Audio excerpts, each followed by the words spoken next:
La idea de la clase de hoy es ver el problema de la maximización de utilidad. Esta va a ser la base prácticamente para el resto de la materia. Y cuando ustedes hagan materias más avanzadas, también van a usar el mismo procedimiento y razonamiento, aunque quizás no necesariamente es un consumidor que busca una canasta. Entonces, la idea de lo que nosotros nos interesa saber es cuánto va a consumir de bienes el individuo y qué va a ocurrir con la canasta de consumo una vez que las variables exógenas como los precios se modifiquen. La clase pasada vieron básicamente qué son las preferencias. Y las preferencias son las maneras que cada individuo ordena en canastas. El resultado de estas preferencias van a ser la función de utilidad, que lo único que hace es ponerle un número a cada canasta. Y básicamente, canastas con más números son preferidas a canastas con menos números. Una vez que te define la función de utilidad que le pone números a canastas, vas a poder graficar lo que se llama el mapa de las curvas de diferencia. Puedes encontrar todas las curvas, todas las canastas que dan el mismo nivel de utilidad, y en el gráfico que incluye ahí abajo vemos tres. Una que da utilidad U barra, y después canastas que dan utilidad U barra prima son preferidas a las de U barra, y ambas esas están preferidas a canastas que dan U barra doble prima.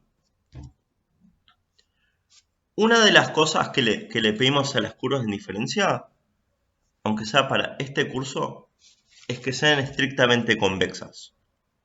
Recordemos de matemática que algo sea estrictamente convexo es que si vos agarras dos puntos entre cualquier y trazás una línea, esa línea va a estar por arriba de la curva de la función comprendido entre esos dos puntos.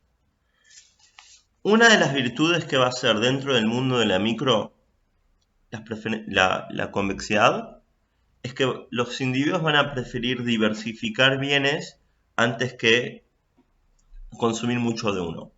Y eso va a ser fundamental porque lo que a nosotros nos interesa es tratar de armar un modelo mental de cómo consumidores toman decisiones. Cada uno de los puntos sobre la curva de indiferencia tiene una recta tangente que pasa por un punto. La pendiente de esa recta tangente, para este mundo le vamos a llamar la tasa marginal de sustitución. En algunos libros lo van a encontrar como relación marginal de sustitución. Y para abreviar, porque es muy largo, vamos a usar la palabra TMS o RMS. Esta pendiente nos va a decir cuántas unidades del bien 2 hay que ceder y obtener una del bien 1 para estar con el mismo nivel de utilidad. Y la fórmula tiene la fórmula de la TMS es la siguiente, es menos U' x1, o sea el primer bien, dividido U' x2.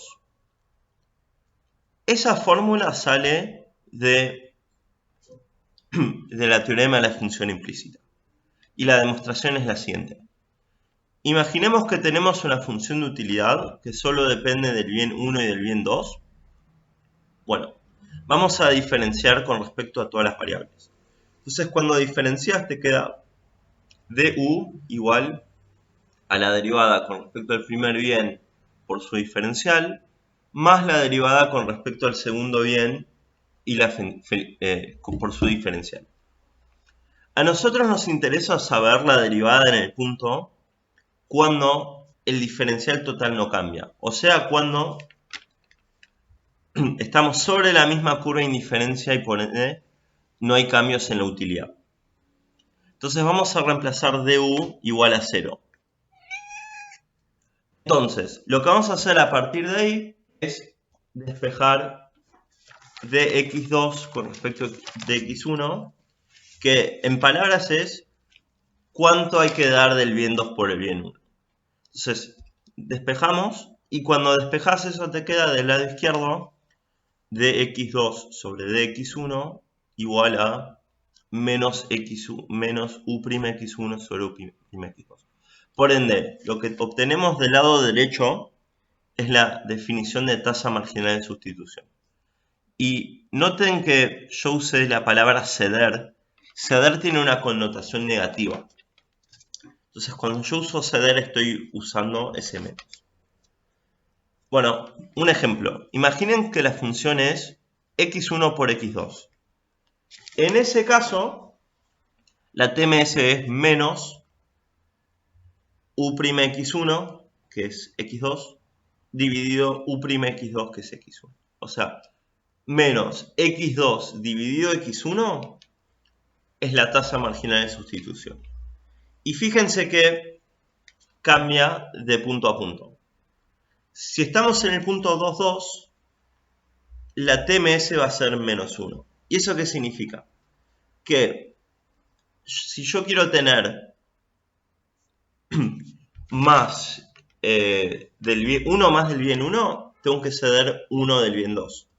Ahora, más de uno estaría tentado en decir, bueno, más 1 menos 1, canasta 1, 3, 3, 1, y eso te da utilidad 3. No nos olvidemos que nosotros estamos haciendo análisis marginal. Y cuando uno hace análisis marginal, lo que uno está haciendo son cambios muy en el margen, son cambios muy infinitesimales. Entonces, la canasta que uno tendría que evaluar como su utilidad es cuando vos le das, ponele 0,01 del bien y por 0,01 del bien x. O sea, 2,01,199. Y eso da una utilidad muy parecida a 4, que es la utilidad de 2,2. También hay que notar que a medida que vos te vas corriendo hacia la derecha en el bien 1, en el bien del eje X, la TMS se hace cada vez más chico. Se puede ver gráficamente en el gráfico de la hoja 3. En negro tenés la recta que pasa por cada punto. Y vemos que a medida que aumenta X, se hace cada vez más empinada. Y eventualmente tiende a 0. Entonces recordemos que acá estamos trabajando con utilidad marginales.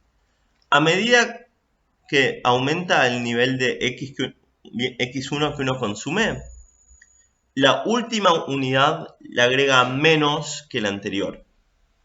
Porque estamos trabajando en principio con funciones que cumplen la utilidad marginal decreciente. Entonces lo que está ocurriendo es que a medida que uno tiene más x1, también está teniendo menos y1 porque está sobre la misma curva de indiferencia.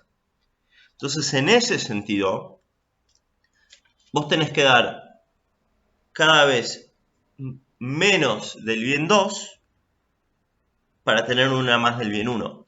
Porque el bien 2 te da muchísima utilidad marginal porque tenés pocos. Y el bien 1 te da muy poca utilidad marginal porque tenés mucho. Lo que estuvimos hablando hasta ahora tiene que ver con las preferencias. Y las preferencias son subjetivas. Cada persona tiene un nivel de preferencias y no es observable. Ahora tenemos que hablar del otro que tiene que ver con la restricción presupuestaria. Y la restricción presupuestaria tiene que ver con algo objetivo. Todos se enfrentan a restricciones presupuestarias, a restricciones varias. La presupuestaria es una de ellas. Entonces, básicamente, las preferencias te dicen cómo me gustaría consumir, mientras que la restricción presupuestaria es lo que puedo consumir. Entonces, la restricción presupuestaria puede tener varias formas. Por lo general, en todos los cursos de micros, si no te dicen nada específico, se utiliza la contable, que es lineal. Y eso es el precio del bien 1 por la cantidad del bien 1 más el precio del bien 2 menor o igual a la riqueza que uno tiene. P1, P2 son los precios de los bienes y W es la riqueza. Todas estas cosas son observables y son lo que se llama variables exógenas. Eso significa que vienen dadas. El consumidor llega al mercado y sabe cuánto vale todos los bienes que puede comprar y también sabe cuánta plata dispone para comprarlo. Entonces, fíjense que si uno despeja X2, que es el eje Y, el gráfico te quedaría de esta forma. Entonces, la restricción presupuestaria tiene menor o igual. Ahora, fíjense que usamos menor o igual y no igualdad. Y ahí uno tiene que preguntarse es, ¿por qué no estamos usando la igualdad? Entonces, si bien la restricción presupuestaria es que vos estés gastando menos de tu dinero si no estás sobre la línea, o todo tu dinero si estás sobre la línea. Pero lo que vamos a ver ahora es que si uno tiene preferencias monótonas, siempre vas a querer estar gastando todo tu dinero. Entonces, la clase pasada con Alan vieron el concepto de no saciabilidad local, que dice, para cada canasta yo puedo armar un circulito. Miren el gráfico, estamos hablando de la canasta Y. Y si las preferencias se cumplen bien, dentro de cualquier circulito voy a poder encontrar una canasta que me da más utilidad. En el peor de los casos, así como un ejemplo burdo, imaginemos que solo gastamos más plata en uno de los bienes. Entonces, ponele que esa plata la gasto todo en el bien 2 y voy para arriba. Bueno, acá no vamos a hacer una demostración muy formal, pero queda bastante obvio que siempre voy a estar mejor si gasto todo mi dinero. El dinero no aumenta tu utilidad del consumo de los bienes sí. Entonces, en equilibrio, la canasta que más utilidad da, seguro va a ser con todo el dinero gastado. La restricción presupuestaria cuenta con 3 pedazos de información importantes. Lo primero son los cortes con los ejes, que son W dividido P1 y W dividido P2. Eso básicamente es cuánto consume si solo compra uno de los dos bienes. También se conoce como riqueza real, medido en uno de los bienes. Entonces, van a haber funciones de utilidad que tienen lo que se llama solución de esquinas, que es que por la manera que la utilidad es, no va a querer diversificar y le conviene gastar todo en uno de los bienes. Entonces, hay veces donde la riqueza real termina siendo la canasta de consumo. El tercer punto de información es la pendiente. Y la pendiente es menos P1 sobre P2. Básicamente es la misma interpretación que en la tasa marginal de sustitución. O sea, la cantidad del bien 2 que hay que ceder para obtener uno más del bien 1, pero esto es para mantenerse sobre la restricción presupuestaria. O sea, para seguir gastando toda tu riqueza. Entonces, si el precio del bien 1 es 6 y el precio del bien 2 es 2, el precio relativo es 6 dividido 2, que es igual a 3. O sea, yo estoy en una canasta sobre la restricción presupuestaria y si quiero comprar uno más del bien 1 necesito 6 pesos. Entonces necesito vender al mercado 2 unidades del bien 2 a 3 pesos cada uno, 2 por 3 es 6. Los precios relativos también lo van a encontrar en algunos libros como tasa objetivo de cambio. Y una de las cosas muy interesantes es que en la macro uno encuentra que hay precios relativos distorsionados todo el tiempo. Entonces, la micro te va a permitir entender cómo las distorsiones en los precios relativos te van a hacer consumir o más o menos de un bien de lo que debería. Eso igual vamos a dar más ejemplos más adelante. Bueno, entonces ahora vamos a ver qué pasa con la restricción presupuestaria cuando cambian una de las variables exógenas. En economía aplicamos la metodología que es ceteris paribus, que básicamente significa un cambio a la vez. Entonces, vamos a ver qué pasa cuando cambia el precio del bien 1. Entonces, partimos de la restricción presupuestaria azul y va a haber un aumento del bien 1, del precio del bien 1, y eso te va a trasladar, te va a rotar la restricción hasta la restricción negra. Entonces, miremos los tres pedazos de información que eran riqueza real medida en el bien 1, W sobre P1, riqueza real medida en el bien 2, W sobre P2, y precios relativos. Y ahí podemos ver cómo cada uno de los cambios en el precio del bien 1 modificó los tres. Tu riqueza real medida en el bien 1 cayó. O sea, ahora si quiero consumir todo en el bien 1 voy a comprar menos porque es más caro. Si quiero consumir todo en el bien 2, estoy indiferente, no cambia la ordenada al origen del eje Y.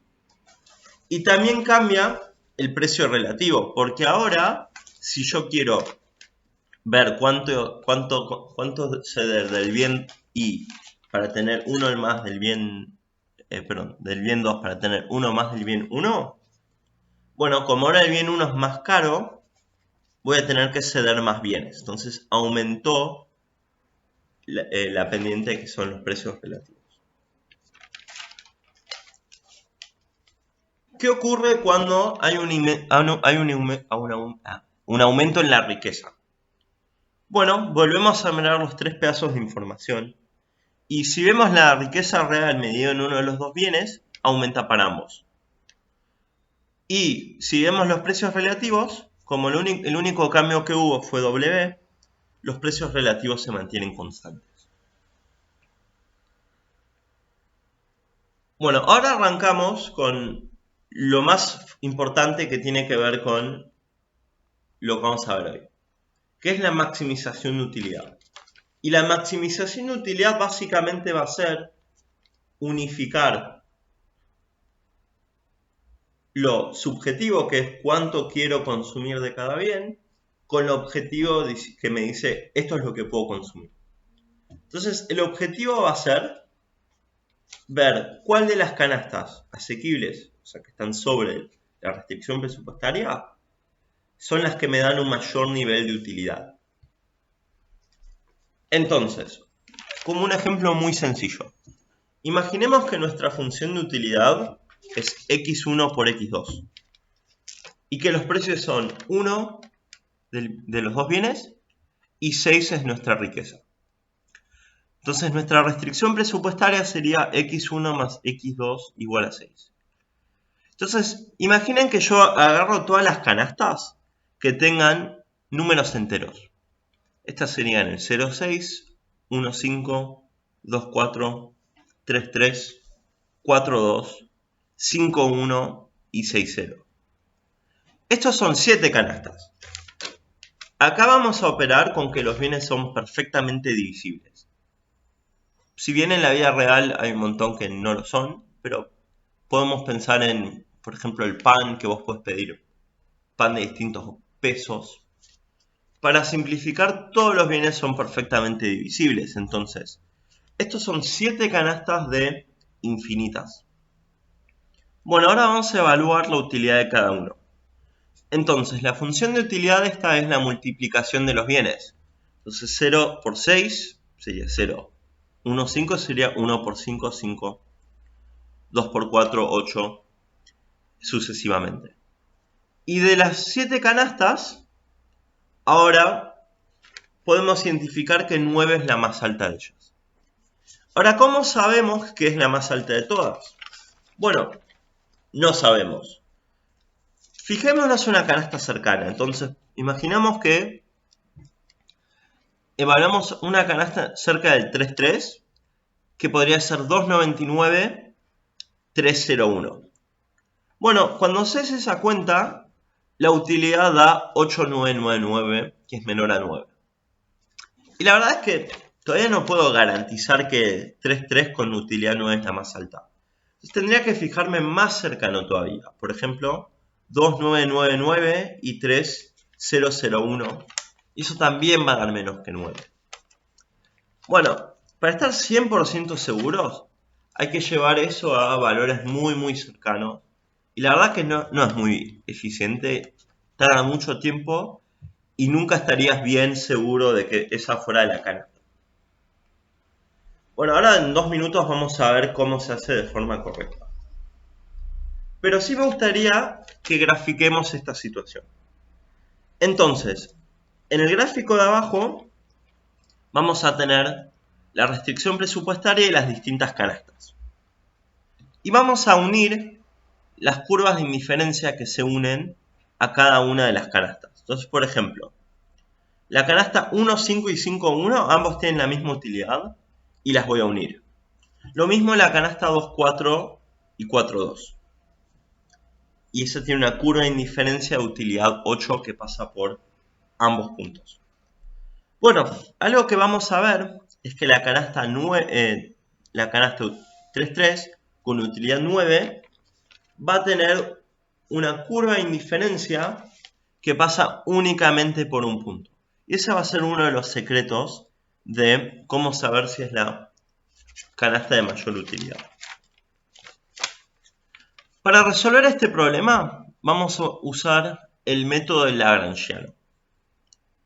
Entonces, nuestro objetivo es maximizar la utilidad que depende de x1 y x2 sujeto a la restricción presupuestaria en igualdad. Entonces, lo primero que vamos a hacer es armar el Lagrangiano. El Lagrangiano consiste en armar una función auxiliar llamada L que va a depender de nuestras variables endógenas, que son x1, x2 y lambda. Lambda es el multiplicador del Lagrangiano y en un futuro vamos a ver su interpretación.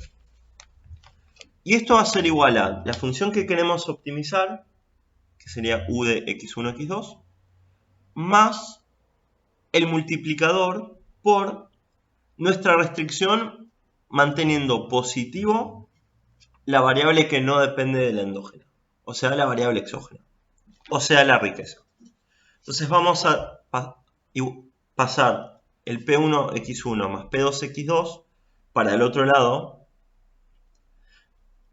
Entonces W menos P1x1 menos P2x2 es igual a 0. Ahora vamos a derivar con respecto a las variables endógenas.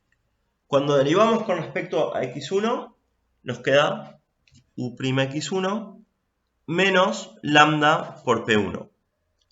Cuando derivamos con respecto a x2, nos queda u'x2 menos lambda por P2. Y cuando derivamos con respecto a lambda, nos queda la restricción presupuestaria. Porque de vuelta, nuestro punto tiene que estar sobre la restricción presupuestaria. Entonces tiene sentido que sea una de las condiciones explícitas. Las tres se llaman condiciones de primer orden. Y tenemos que encontrar qué canasta, qué valor de x1 y x2 y lambda cumple con las tres. Entonces, nosotros lo que vamos a hacer es encontrar una relación entre x1 y x2. Hay dos maneras. Un método para hacer esto es uno que no se usa mucho en los libros, pero tiene una interpretación muy interesante. Entonces vamos a despejar los lambdas.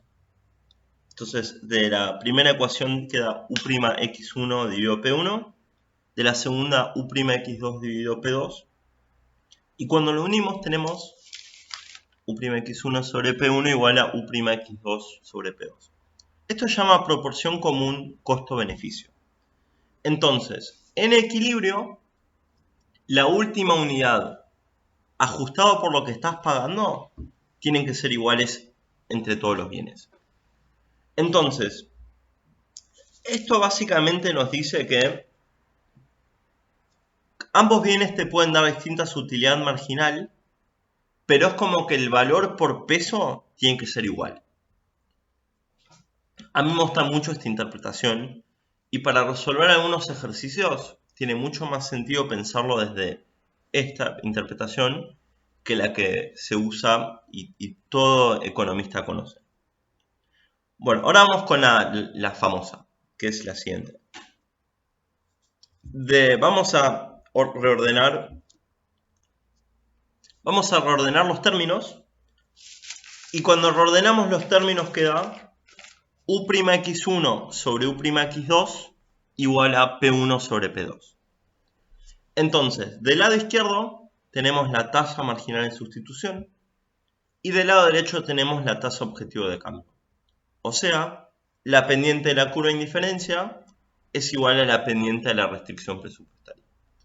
Y esto nos va a dar una condición de tangencia. De hecho, recordemos en el ejercicio con números que habíamos hecho, en el punto 3,3 tocaba en un punto. Si recordamos, la función era x1 por x2 y la tasa marginal de sustitución era x2 dividido x1. x2 dividido x1 reemplazando en el punto 3,3 sería 3 sobre 3. Y recordemos que ambos precios eran igual a 1, entonces 1 dividido 1 también es igual a 3 sobre 3, que ambos son iguales a 1. Bien, entonces ahora vamos a ver cómo se interpreta esto. Entonces, el equilibrio va a ser cuando se cumplan la condición de tangencia, o sea, tasa marginal de sustitución igual a precios relativos, y la restricción presupuestaria. El próximo paso es evaluar si el resultado que surge de ahí cumple con las condiciones de segundo orden. Entonces, tenemos que verificar si el punto crítico, que para micros se van a llamar demandas marshallianas o walrasianas, cumplen con que son un máximo. Una parte de la micro avanzada es tratar de encontrar condiciones que se cumplan a priori que ya te van a garantizar que el punto sea un máximo. Y como esto es un curso introductorio, lo único que vamos a decir es que si las curvas de diferencias son estrictamente convexas, entonces el punto que se encuentra necesariamente es un máximo. En esta materia, el 99% de las funciones de utilidad que vamos a usar van a cumplir con esa condición. Entonces, si vos ya sabes que las curvas de diferencias son convexas, entonces ya la condición de primer orden es necesaria y suficiente. O sea, no hace falta verificar que se cumpla el hessiano, Orlado. Bueno, ahora vamos a interpretar cómo funcionaría la dinámica del óptimo. Entonces, imaginemos que estamos en el gráfico de abajo y en el gráfico de abajo vamos a arrancar diciendo, bueno, yo no estoy optimizando, voy a ir a la canasta A. En la canasta A pasa una curva de indiferencia. ¿Es esta curva de indiferencia un máximo? No, porque habíamos dicho hace unos minutos que en el máximo hay tangencia con la restricción presupuestaria. Entonces el individuo podría decir, ¿saben qué? Yo estoy en A, estoy gastando todos mis ingresos y tengo un nivel de utilidad. Yo podría estar en B. En B me sobra dinero, pero tengo la misma utilidad de A.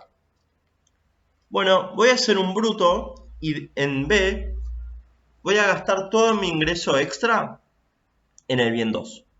Entonces vamos a pasar de B a C, que está verticalmente arriba. Y ahora estamos en otra canasta. En la canasta C estamos gastando todo nuestro ingreso, pero no hay tangencia. Entonces, por la línea C va a pasar una curva de indiferencia que también toca en otro punto. Y podríamos hacer lo mismo. Podríamos decir, mirá, yo podría estar en D, y en D me sobra dinero y tengo la misma utilidad en C. Bueno, para cortar con las vueltas, esta es la última vez, de D supongamos que mando todo para el bien 2 hasta el punto E. Y en el punto E estamos sobre la restricción presupuestaria y la curva de indiferencia toca en un solo punto. Entonces, si quisiera volver a hacer ese chiste, estaríamos arriba de la curva de la restricción presupuestaria y no alcanzaría la riqueza para los puntos. Ahora vamos con otra interpretación. Entonces, ahora estamos en la misma canasta A y vamos a comparar cómo es la tasa marginal de sustitución con respecto a los precios relativos. Y vemos que en ese punto la tasa marginal de sustitución es más alta que los precios relativos. Entonces, recordemos qué es cada una de las cosas. La tasa marginal de sustitución es la cantidad del bien 2 que hay que ceder para tener uno más del bien 1 y estar con el mismo nivel de utilidad. Mientras que los precios relativos, la tasa objetivo de cambio, es la cantidad del bien 2 que hay que ceder para tener uno más del bien 1 y estar sobre la restricción presupuestaria. Entonces, fíjense que si la tasa marginal de sustitución es más alto, bueno, vos te corres sobre la restricción presupuestaria, obtuviste uno más del bien 1, pero cediste menos que lo que te dice la tasa marginal de sustitución. Entonces estás en una curva de indiferencia más alta. Bueno, en el equilibrio vas a hacer esto hasta que estés igual. ¿Cuál es otra forma de ver qué es lo que está pasando? Bueno, recordemos que la tasa marginal de sustitución es U'X1 sobre U'X2. Entonces, si vos tenés que la división es más alta que el precio relativo, vos vas a querer bajar U'X1 y o subir U'X2. No nos olvidemos que esta es la utilidad marginal, que es cuánto cambia mi utilidad de consumir un bien más. Y como estamos operando con el principio de la utilidad marginal decreciente, a medida que vos tenés más bienes, tu utilidad marginal baja, y a medida que tenés menos bienes, tu utilidad marginal sube. Entonces, si vos querés bajar tu utilidad marginal del bien 1, implica más del bien 1. Y si vos querés subir la utilidad marginal del bien 2, implica tener menos del bien 2. Los resultados del problema se llaman demandas marshallianas o walrasianas, según el libro que agarren. Y van a ser funciones que dependen de las variables exógenas. Entonces, vamos a encontrar una función x1 y del otro lado van a ver los precios P1 y P2 y la riqueza. También vamos a poder encontrar lambda, que todavía no les voy a decir cuál es la interpretación, pero lo vamos a ver en las próximas clases. Las demandas marshallianas tienen tres propiedades. La primera es que es homogéneo de grado 0. Eso significa, en términos económicos, que hay ausencia de dilución monetaria. En otras palabras, si todos los precios se multiplican por un precio alfa, entonces vos vas a estar en el mismo lugar. Si los precios se multiplican, se duplican, pero vos tenés el doble de riqueza, entonces vos vas a estar en el mismo punto y en el mismo lugar, simplemente con un nivel de precios más alto. Pero el punto es exactamente el mismo. Entonces vamos a bajar y vamos a hacer la demostración.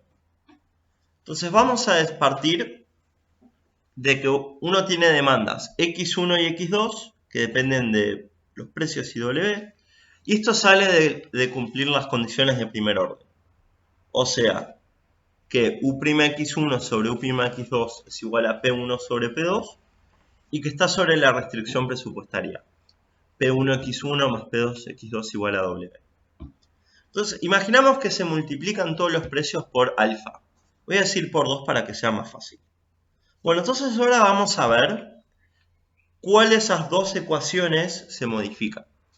Entonces, arrancamos con la TMS. La TMS no depende de los precios, es algo 100% subjetivo, se queda igual. Los precios relativos, si se duplican los precios, la proporción sigue siendo la misma. Lo que vale un bien con respecto a otro es exactamente lo mismo. Entonces, TMS igual a TOC se mantiene igual. Ahora miremos qué pasa con la riqueza. Entonces, se duplica el precio del bien 1, se duplica el precio del bien 2 y se duplica la riqueza. Bueno, puedo dividir todo por 2 y estoy con la misma restricción presupuestaria. Entonces, acabamos de demostrar que no cambia la condición de tangencia y no cambia la restricción presupuestaria. Entonces, necesariamente es la misma canasta. Entonces, para cerrar, de vuelta repito, si las demandas se multiplican todos los precios por el mismo valor, vos vas a seguir demandando lo mismo. Bien, la segunda propiedad que se cumpla es que solamente conociendo las demandas ya sabes cuál es tu nivel de ingreso. Nosotros, como estamos sobre la restricción presupuestaria, entonces P1 por mi demanda marshalliana del bien 1 más P2 por mi demanda marshalliana del bien 2 necesariamente es W. Esto suena medio trivial, posiblemente lo sea, pero nos va a servir mucho cuando veamos dualidad. No voy a hablar mucho de dualidad porque nos falta un concepto más, pero sí. Lo que sí podemos destacar es que solo con las demandas podemos conocer el valor de W sin tenerlo explícitamente. Y eso es algo valioso. Y la tercera propiedad, si bien no es tan importante para este curso, es continuidad. Nos garantiza que vamos a saber para todos los niveles de precios y la riqueza cuánto demandar. O sea, esto te va a garantizar que sepas para todas las situaciones habidas y por haber cuál va a ser la canasta de consumo. De vuelta, para este curso que es introductorio, si bien suma, no lo vamos a usar tanto como en micro más avanzado. Bueno, con esto finalizamos la clase de maximización de utilidad. Es muy importante que tengan este tema interiorizado porque, como dije, es la base de micro 1. Vamos a pensar otros problemas que se van a razonar igual y después se va a utilizar mucho para el resto de las materias. Así que bueno, muchas gracias.